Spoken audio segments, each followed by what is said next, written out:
हमारे पास यहाँ पर एक घनाभ है। इसकी सहायता से हम इन तीनों सूत्रों को निकालने वाले हैं। तो पहला हमारा सूत्र है संपूर्ण पृष्ठीय क्षेत्रफल।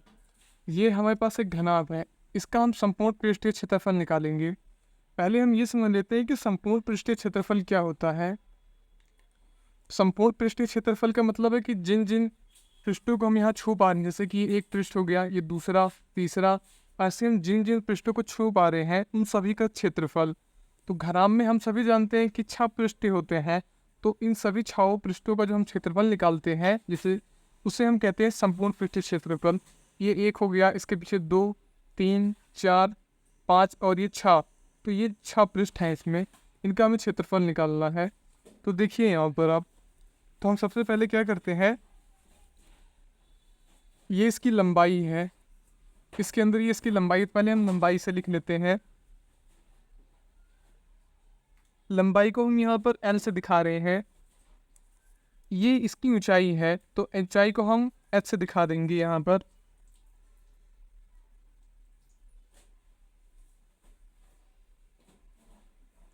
ये हमारी लंबाई होगी और ये हमारा ऊंचाई हो गया। अब जो हमारा ये वाला हिस्सा है ये इसकी चौड़ाई हो जाएगी। तो यहाँ हम चौड़ाई को हम B से दर्शा देंगे।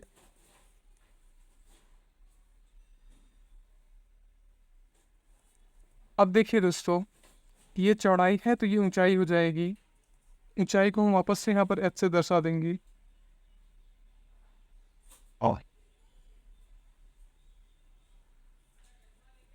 ये L, ये H।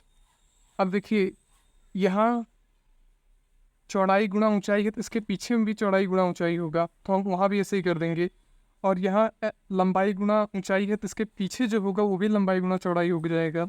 अब जो हमारा ऊपर वाला हिस्सा आता है, जो ऊपर है हमारे, ये क्या हो जाएगा, यहाँ पे चौड़ाई है, यानी मतलब ये चौड़ाई, ये भी चौड़ाई ही होगा। तो हम चौड़ाई को इससे हम B से दर्शा देते हैं और ये हमारी लंबाई हो जाएगी। ठीक है, अब हमें इसका क्षेत्रफल निकालना है, संपूर्ण पृष्ठीय क्षेत्रफल। तो सबसे पहले हम क्या करेंगे कि जैसे कि हम जानते हैं कि आयत का क्षेत्रफल हम कैसे निकालते हैं, लंबाई और चौड़ाई को हम आपस में गुणा कर देते हैं तो हमें आयत का क्षेत्रफल मिल जाता है। उसी तरीके से हम यहाँ पर भी करेंगे। ये है इसकी लंबाई और ये रही यहाँ पर ऊंचाई है, तो हम इन दोनों को गुणा कर देंगे तो हमें क्या मिल जाएगा, इसका क्षेत्रफल मिल जाएगा। ठीक है, तो हम यहाँ लिख देते हैं लंबाई गुणा में ऊंचाई।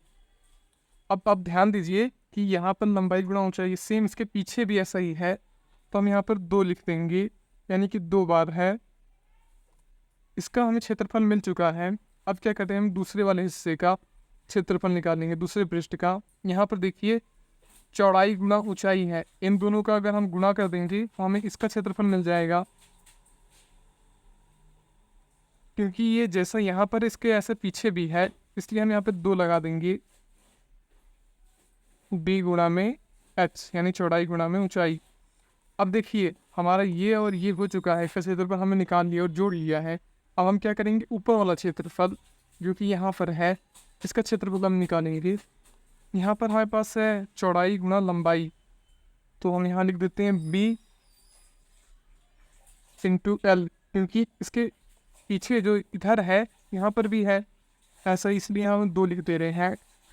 अब देखिए हमने क्या किया कि जो जितने भी इसके पृष्ठ थे सभी को हमने जोड़ लिया, सबका क्षेत्रफल हमने जोड़ लिया, तो हमें इसका पूरा पृष्ठ मिल गया। जैसे कि हमने इसका इसका इसका 6 पृष्ठ को हमने जोड़ लिया है, तो हमें पूरा क्षेत्रफल मिल चुका है। यहाँ देखिए इन सब में आपको कुछ कॉमन नजर आ होगा, वो है 2, तो हम 2 को कॉमन ले लेते हैं। लंबाई गुणा ऊंचाई,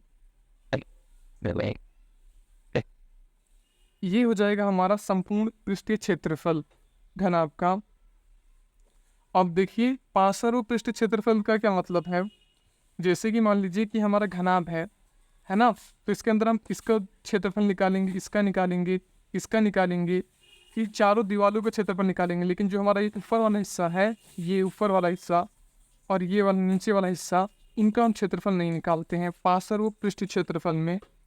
तो हम क्या करेंगे, L इंटू B वाला हिस्सा जो है हमारा वो नहीं लिखा जाएगा।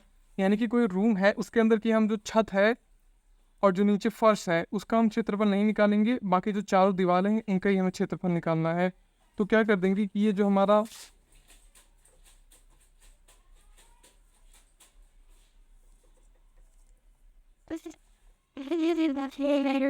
सॉरी यहाँ पर एल आएगा, एम मीन्स लंबाई, यहाँ पर एक 2 बार लिख उठा है। तो देखिए पार्श्व पृष्ठ क्षेत्रफल में हमारा ये हिस्सा नहीं आएगा, खाली चौड़ाई गुणा लंबाई नहीं आएगा, जो कि छत का और जमीन का है क्षेत्रफल का। तो और बाकी सब वैसा ही रहेगा। ये हो जाएगा हमारे पार्श्व पृष्ठ क्षेत्रफल का सूत्र, इतना। अब हमारा आयतन, आयतन का क्या मतलब है? आयतन का मतलब है कि ये बॉक्स है, इस बॉक्स में कितनी हवा भर सकते हैं, हवा कितनी आ सकती है, उसे हम आयतन कहते हैं। जैसे कोई पानी का गिलास है, उसके अंदर कितना पानी आ सकता है, उसमें मान लो 250 ml पानी आ रहा है, तो वो उसका आयतन 250 ml होगा। उसी तरीके से हम इसमें पानी तो भर नहीं रहे इसमें, इसलिए हम हवा का उदाहरण ले रहे हैं। तो उसके लिए हम क्या करते हैं, लंबाई का, चौड़ाई का और ऊंचाई का गुणा कर देते हैं, तो इसका आयतन मिल जाएगा। घनाभ का आयतन क्या होता है? इसका एल बी और एच तीनों का गुणा, यानी कि इसमें कितना पानी आ सकता है। अब जान लेते हैं हम घन के बारे में। घन के बारे में आप जान लीजिए कि घन के अंदर लंबाई, चौड़ाई, ऊंचाई तीनों बराबर होती है, और उसे हम दर्शाते ए से हैं। जो घन की भुजा होती है उसे हम ए से दर्शाते हैं, और वो एल बी और एच के बराबर होती है, और लंबाई, चौड़ाई और ऊंचाई सब समान होते हैं घन के अंदर। ये आप जानते ही होंगे। इसलिए हम क्या करेंगे,